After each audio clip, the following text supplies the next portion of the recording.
Hey everybody, this is MadPanda Games here, and today we're going to be tackling Gehennam. And so Chapter 3 was just released, and I'm super excited because I really enjoy this game. And where we last left off, we started seeing Ifrita's memories. And we're like, what? What just happened? And we're seeing it in dreams, so we have no idea what that's about. And so, let's get this. It goes to this. I won't leave you, Habiti. Fine.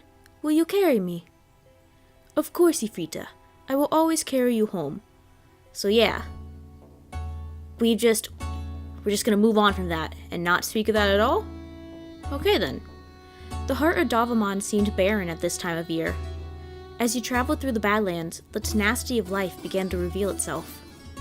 From the bioluminescent flowers that bloomed in the desert night, to the sight of massive wyvern carrying food to her hungry brood high in the limestone formations, the richness of the life was breathtaking. Since that first night, you haven't experienced any more dreams within that strange astral world. Okay, at least we're somewhat talking about that. Instead, your dreams are fragmented, hard to piece together, and you decide instead on enjoying the sights. Originally, the plan was to travel along the Red Coast and follow the shoreline to the Memph, moving inward along the river. Noir admitted her discomfort of traveling to the Red Coast, but did not elaborate. Your route now diverges straight through the jungles of the Redom. The sheer landscape of the Badlands gave way to sparse, spiny woodland until you were finally within the heart of the ancient jungle. The soil is tinted a rich black, allowing towering sycamores and kapok trees as full as 10 men to grow unhindered. Oh, that must be pretty to look at. I mean, look at the art. It's beautiful. The canopy is thick and vibrant with a cascade of life, showering rays of sunlight upon the forest floor. You catch the bright colors of the jungo protobirds hopping and gliding through the trees, and tiny scaled monkeys nibbling seed pods in the branches. Large dragonflies whiz past you, the sounds of their wings buzzing in your ears. The humid air is like a balm on your skin. The air grows thicker and thicker as you travel deeper into the forest, a sauna rising all around you. Everyone is growing noticeably more and more exhausted by the day.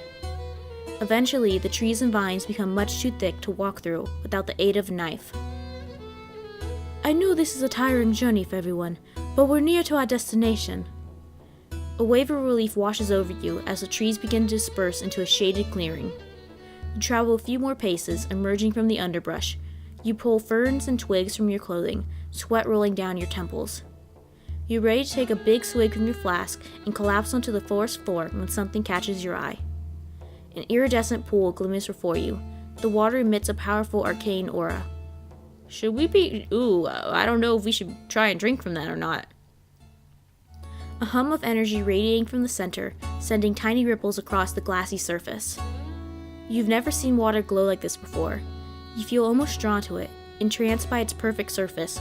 Yep, don't drink from the strange water. The water is translucent enough to see the smooth stones lying at the bottom, differing significantly from the murky waters of your dreams. Somehow, this water is reminiscent and familiar. Noir approaches, her eyes locked into the water, just as entranced as you are. The entire world seems to drown out around you. ALIBABA, Vali, and Anka are wrapped in conversation, tending to their weary mounts. Their words grow muffled as you focus more intently on the pool. Yep, something's wrong.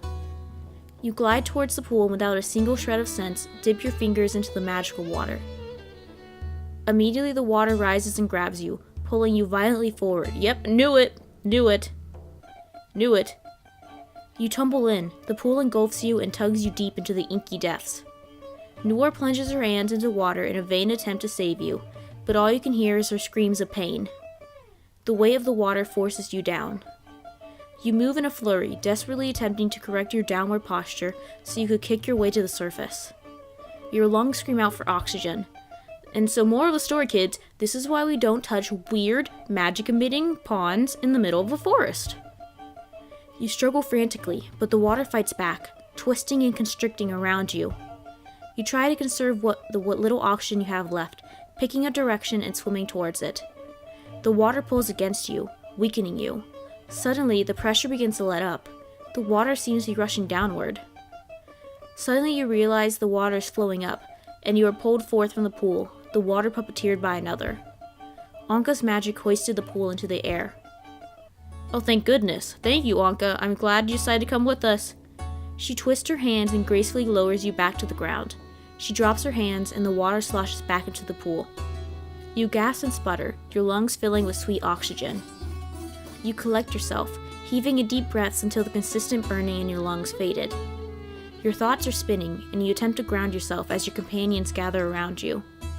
You look to Noor and see your hands badly blistered and burnt, feeling a pang of guilt that she attempted to save you and only ended up wounded. Despite the panic of the situation, you are physically fine, free of the burns that covered Noor's fingers. You feel no pain, though you are still visibly shaken. The jungle is a naturally defensive place, but never have I seen it act out with such aggression. Anka turns to Noor, healing magic still dancing upon her fingertips, but Noor shakes her head, refusing. I think I've had my fill of magic for today. Volley rushes over and sets down his travel bag, retrieving a roll of bandages. He gingerly takes Noor's wrists and wraps her fingers and palms. Alibaba and Volley seem speechless about what happened. Volley mutters something under his breath about how he should have been paying more attention. You tentatively crane your head back towards the pool. A shiver runs down your spine as you gaze back at the pond. Anka sighs heavily and rubs her temples. The forest is truly alive, an entity in its own right. Azam's power flows through the waterways of the Memph. Azam's power is rarely, if ever, used for violence, but considering Azam's relationship with the Njid and Lota, it's not a surprise this happened. Azam's power is rarely, if ever, used for violence. Whoa. Something happened. Let's just ignore. I don't know what to do about that. Noor stands, Anka giving her an apologetic look. There's a pool in the city that has healing properties. You could use it once we arrive. Noor chuckled softly, raising her bandaged hands teasingly. Her spirit seemed to be lifting. I don't think I will be sticking my hands into a strange body of waters again anytime soon. Volley approaches you, a more solemn expression falling upon his face. It's high time you learn to defend yourself and learn a few spells. Let's take some time to go over some basic offensive spells before we continue. That sounds like a good idea. I have a few spells I can teach you as well. You feel a spike of anxiety. You're still a little shaken up, but you appear collected enough to at least try to learn. Alibaba sits next to Noor, the two of them watching you begin your first magic lesson. Before you begin your training, Volley and Anka take you aside. I'm not sure how much you know of magic, but it is not only physical. It also requires mental strength, but most importantly, it requires a strong heart. What do you mean? Magic, in the case of Najid, is filtered through our blood. Our bodies are magic. Our essence is magic. Our hearts filter our blood and therefore is the keeper and creator of our magic. But the heart also means our soul, and that is something shared regardless of Ridam or Njid. Our magic is dictated by the connection between our heart and our soul, so when I say heart, she means metaphorically. The heart is the keeper of magic and your emotions, for both Ridam and Njid. If you cannot control your heart's desires, your emotions, your magic will be untamed. It will be harmful to yourself and those around you. Seems dangerous. I'm down with that. You have to have a strong heart, or your magic will eventually destroy you. This is more important when it comes to more complex spells. The ones we will show you are basic and don't require such strenuous training, but it is something to keep in mind. Not only for the safety of others, but yourself. You don't want to see what happens to mages when they cannot control their heart? They both stay silent, Volley's hand reaching up to scratch his beard. He shakes his head and gives you a small reassuring smile. Which type of spell would you rather learn first? Offensive or defensive? Ooh. Defensive would be Anka, offensive would be Volley. Probably defensive. I'm gonna be defensive because Noor is pretty offensive, and we could have her back. So defensive. Volley and Anka take the time to show you the movements of defensive spells. They help you memorize the necessary command to summon a barrier. Alibaba snickered whenever you failed, but was quickly silenced by what you assumed was Noir's hand smacking the back of his head. You go, girl. That's why I love you. It takes several tries, the barrier fizzing out before you could accurately summon it. Eventually, you feel confident in convoking the wall and successfully do so. Valerio runs you through the motions of casting a fire bolt spell. Your success ranges from tiny sparks flying from your fingertips to conjuring a small ball of twisting flame within the palm of your hand. A sense of pride washes over you, goosebumps traveling up and down your forearms. You have learned your first spell. You tease the growing ball of flame across your fingertips, manipulating the heat and intensity by whim.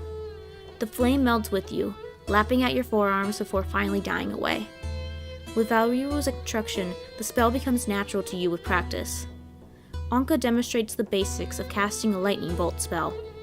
The jagged electric sparks dancing between your fingertips prove difficult to tame, but you manage to chain the lightning in an arch within your palms. The arc of electricity cracks loudly. You close your palm and the energy dies away, regenerating back into your body. Man, I wish I could do that. You have a better understanding of the elements.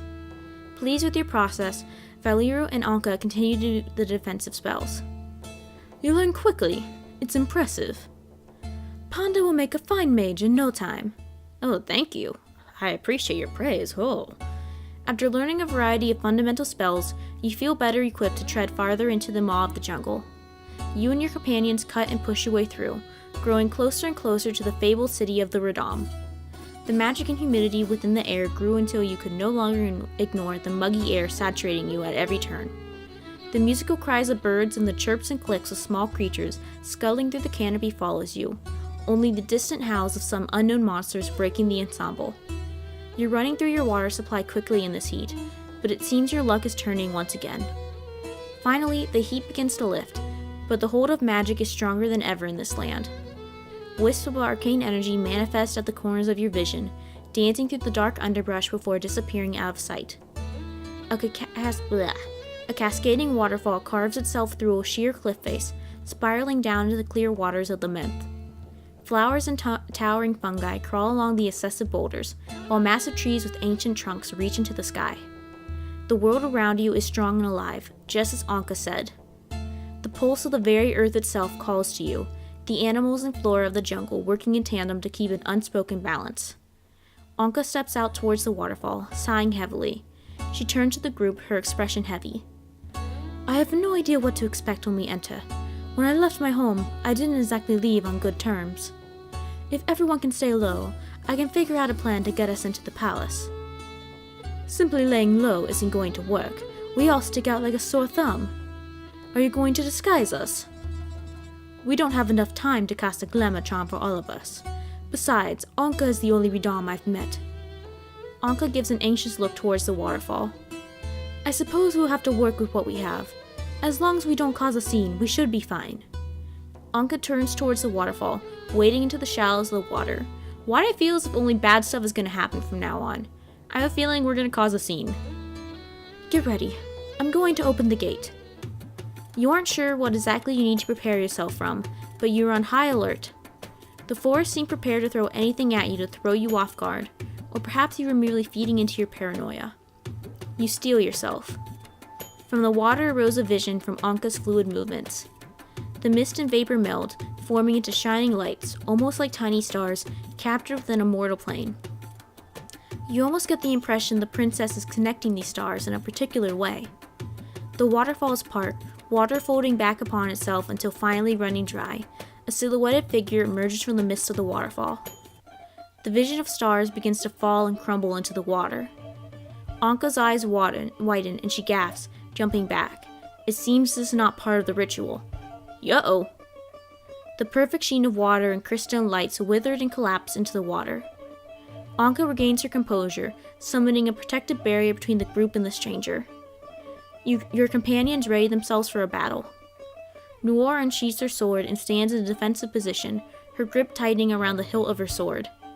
You feel the brunt of Vali's flame as he flares, ready to attack. You hear the scraping of daggers against the sheath as ALIBABA readies his blades. Let's do lightning, because he's in water. But first, let's save. Bad things could happen, you know. Electric currents rush through you, an arch of lightning bouncing from your fingertips to the man within a split second.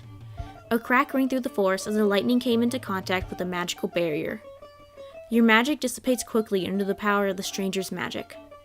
The man laughs, and he steps out of the shadows. You should know it's not polite to attack first and ask questions later. The sound of his voice seems to catch Anka off guard, her shield dropping immediately as her expression swelled with recognition. You exchange looks with Valley, Alibaba, and Noir hesitantly. Baba! Anka waded through the water, disturbing the pristine surface of the pool as she ran into her father's arms. Aww! She embraced him tightly, clinging to him as he wrapped her in a bear hug. Aww! Oh, I can see the resemblance. He releases Anka from his grasp, turning to the group with an amused expression. His eyes slid upon you, and you begin to realize he singled you out as his attacker. Let's apologize. Sorry, I'm still new to this whole magic and spells thing. The magic seemed to be doing the reacting for you. It coursed through your veins like its sentient being. You try to ignore it, but it is undeniably there, and growing stronger by the day. It's no issue, I'll admit. I expected no less from Redom. Your budding skills will serve you well. Brahim turns to your group. Vali, Noir, and Alibaba all possessed an air of curiosity and interest as they regarded the man. Where are my manners? I haven't introduced myself yet. My name is Brahim. I serve as the king's wazir and also as his loving husband. Aww. Brahim tosses Anka a teasing look before continuing.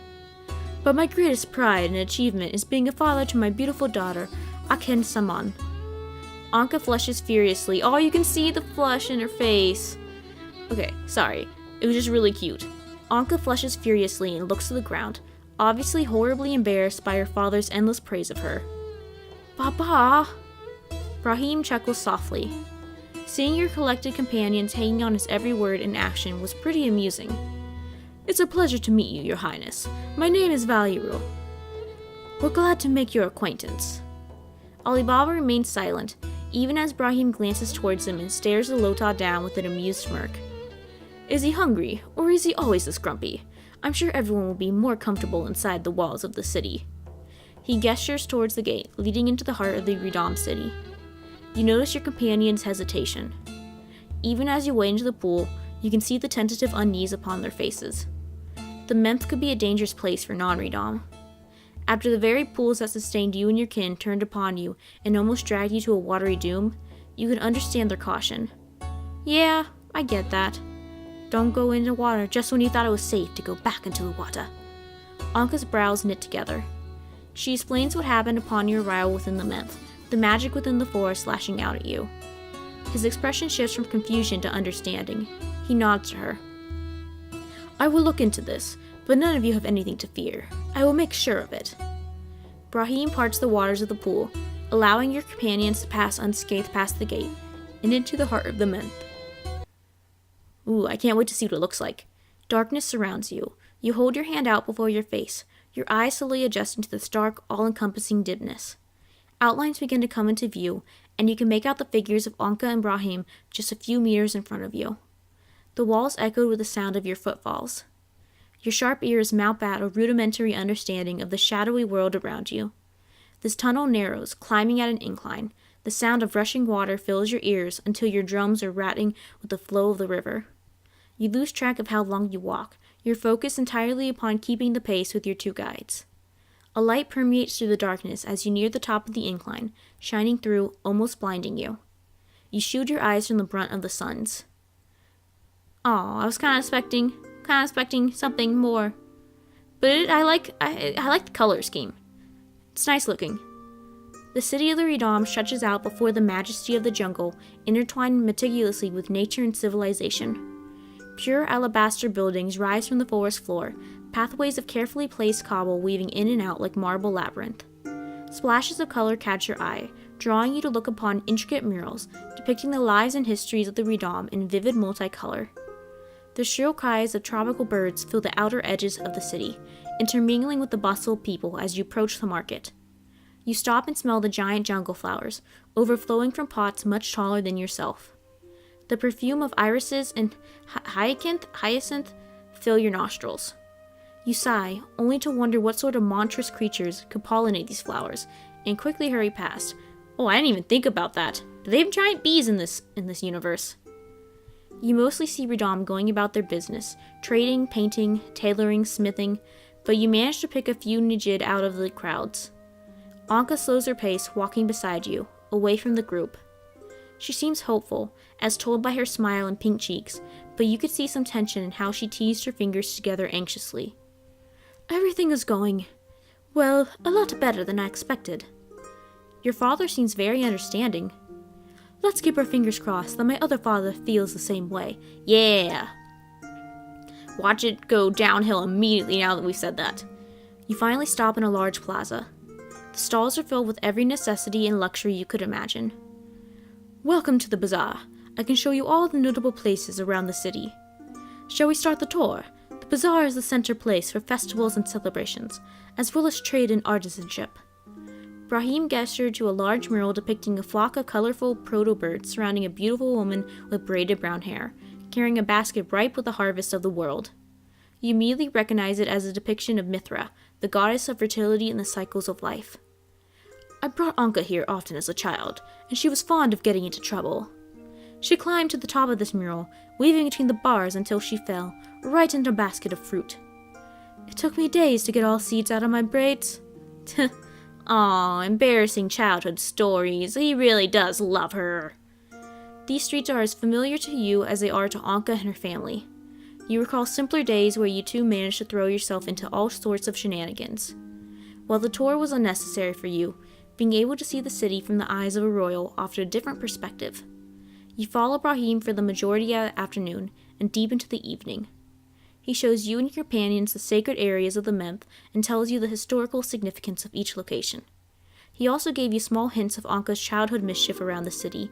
It seemed he had a story for every statue you came across. You end your tour back at the bazaar.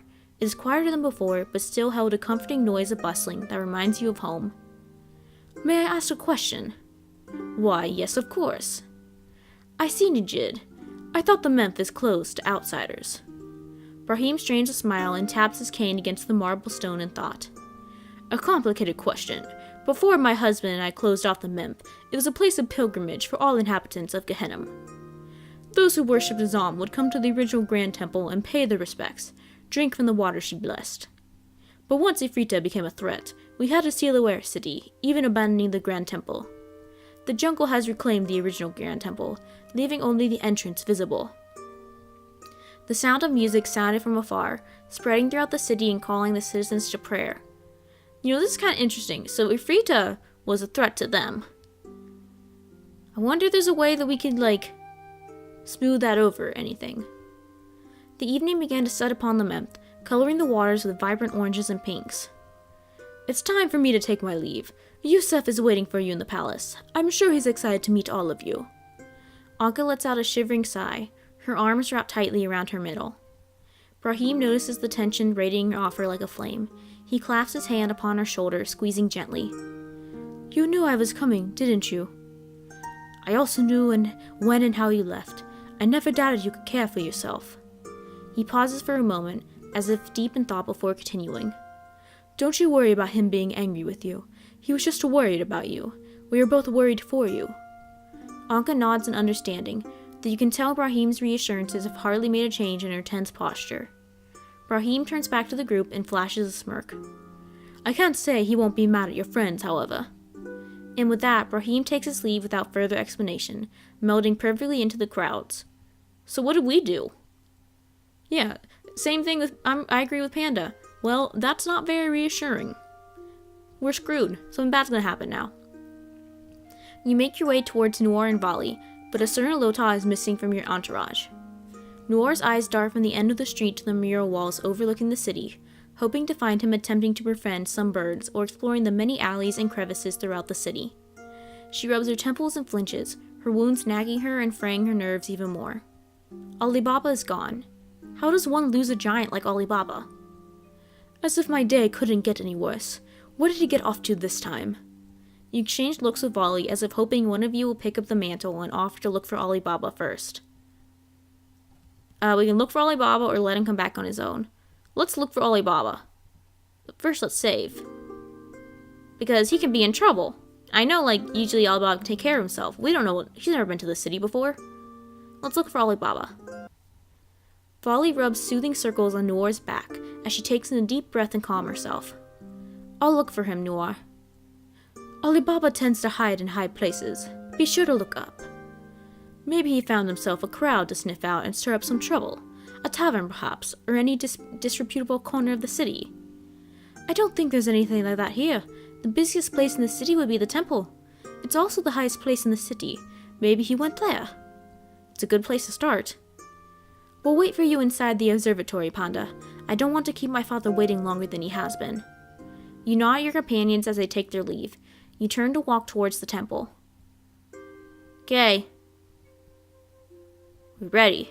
You prepare to lose yourself in the rush of the marketplace, but you're surprised to see that the square is empty of people. The earlier call to prayer must have drawn them all away. However, despite the quiet of the marketplace, you feel someone's eyes upon you. There doesn't appear to be anyone in the square, and peering into the few corners doesn't reveal anyone was peeking out at you either. You look up. On top of one of the vast pillar pots, you see a tail waving back and forth in the air. Alibaba! He doesn't answer you, his tail still moving in the same lazy pattern. Alibaba, come down or I'll come up. You wait for an answer that doesn't come. Looks like we're going up. Biting back your frustration, you look around to find how Alibaba could have possibly made it up so high up. You spot a barrel next to one of the shops, just the right height that you can climb onto it to the roof. The top of the pillar pots is a leap away from the home. You wonder if you can make it, but it sounded like a better option than trying to scale the pillar. Alibaba doesn't react to you as you walk over to the barrel and begin to climb it.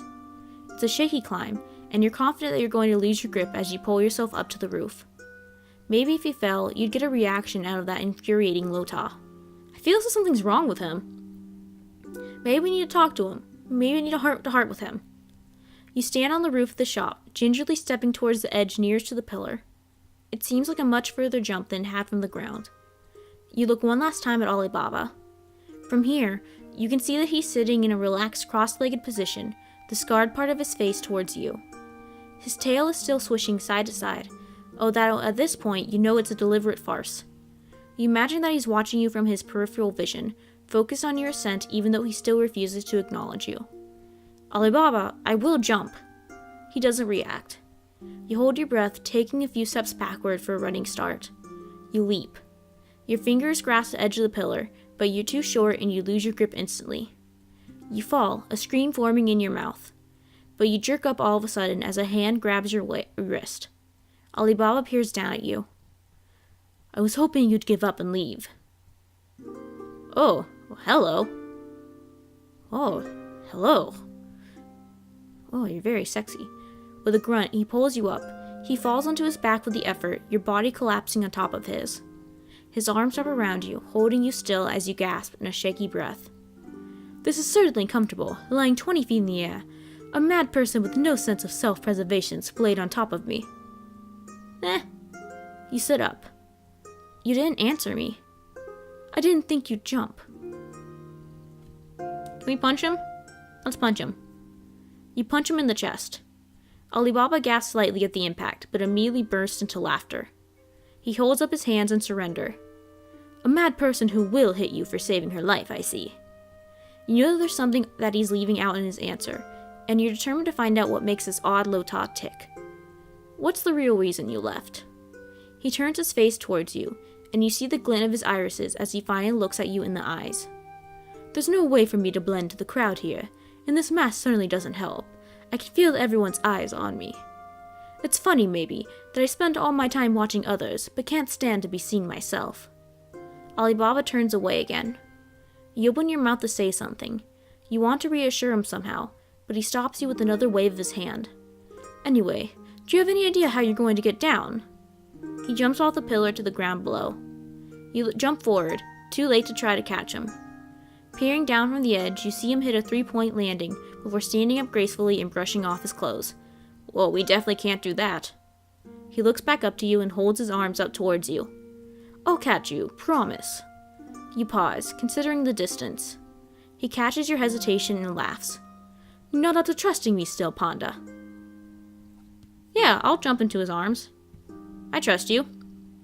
Ish. I trust you, Ish.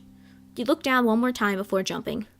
You're not sure if it's trust, but you do believe that he wouldn't let you hurt yourself. He catches you smoothly, spinning you in a circle before letting you back on your feet. That wasn't so hard, was it? You brush off your clothes the same way he had. We should catch up to the others at the observatory. Alibaba nods in agreement, and the two of you begin your walk back to the palace. The streets are mostly empty, as most who had been out earlier have since retired to their homes. But Alibaba nudges you and points you in the direction of a group of people that still lingers in the street. 3 individuals stand near the pool, a carpet laid out before them. You move to approach them, but Alibaba stops you with a wave of his hand. Let's observe for now. I'll show you how, You should try to figure people out before you meet them properly. It's easier than it looks. Just pay attention to the small details. He points to a woman with dark hair and tight curls that cascade down her back. She wears a light pink long-sleeve tunic with matching pants and a white sash around her waist. Around her head is a sheer veil, held in place by a simple gold ornament. You can tell from her clothes she's middle class, probably a priestess. A priestess of Azam, in fact, judging from the ornament on her head. That water droplet is a symbol of Azam. Plus, priestesses of Azam usually wear light colors and sheer veils like what she's wearing. Can you see her hands from here? The tattoos? You'll remember those symbols from the ancient temple of Azam we came across in the jungle.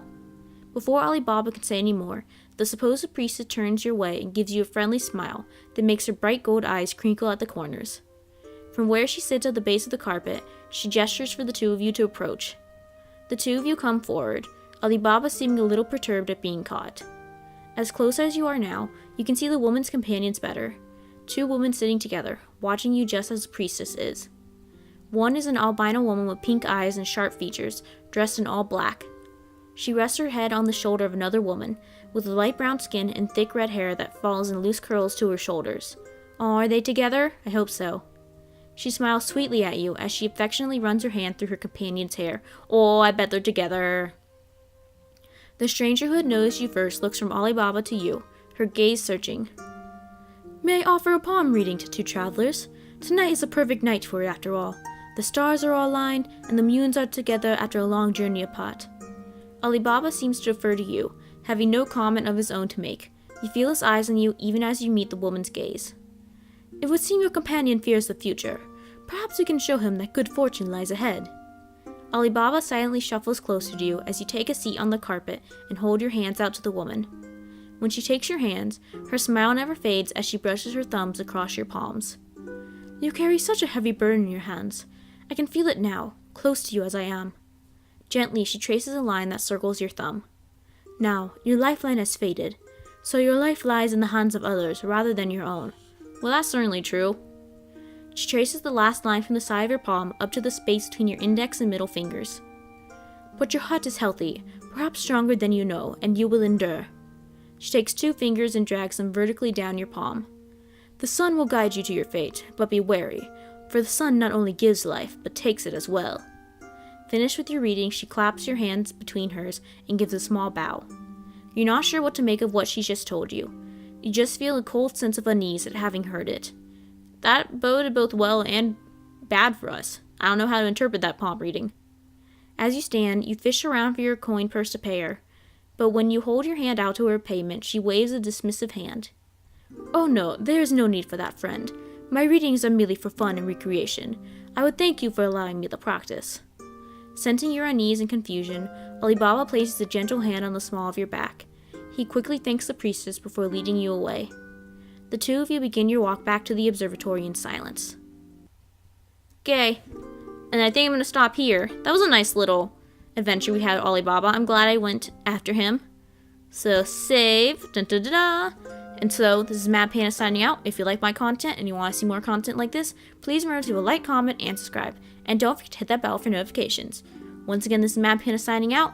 See you later, guys.